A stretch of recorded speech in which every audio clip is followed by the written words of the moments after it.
Megiddo youth fellowship உங்களை அன்புடன் வரவேற்கிறது. இன்னைக்கு பார்க்க போகிற வேத பகுதி நீதிமொழிகள் 14வது அதிகாரம் 2வது வசனம். நிதானமாய் நடக்கிறவன் கர்த்தருக்கு பயப்படுகிறான், தன் வழிகளில் தாறுமாறானவனோ அவரை அலட்சியம் பண்ணுகிறான். ஸோ இதை பார்த்துட்டு இருக்க ஒவ்வொரு நபரும் எப்படி இருக்கணும்னா நிதானமாக இருக்கணும். நிதானமாக இருக்கும் போது தேவன் உங்கள் வாழ்க்கையில் பெரிய காரியங்கள் செய்வார். தாறுமாறாக இருக்கக்கூடாது. ஏதாவது ஆண்டவருக்கு பிடிக்காத காரியங்கள், ஆண்டவருடைய சித்தம் இல்லாத காரியங்கள் எதுவுமே நம்ம செய்யக்கூடாது. எந்த ஒரு காரியம், சின்ன காரியமோ பெரிய காரியமோ, எது பண்ணும்போது தேவனுடைய சித்தம் இருக்கான், நிதானமாக தேவனுடைய வார்த்தை இருக்கான்னு பார்த்துட்டு கன்ஃபார்ம் பண்ணிட்டு நம்ம பண்ணும்போது தேவன் பெரிய காரியங்கள் செய்வாங்க.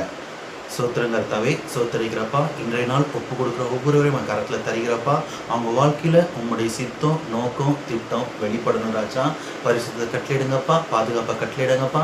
நிதானமாய் நடக்கிற மகளாக இருக்கணும் ராஜா. பரிசுத்த கட்டளையிடுங்க. தேவைகள் சந்திக்கப்படணும் ராஜா. இயேசுவின் நாமத்தில் ஜெபிக்கிற நல்ல பிதாவே, ஆமென்.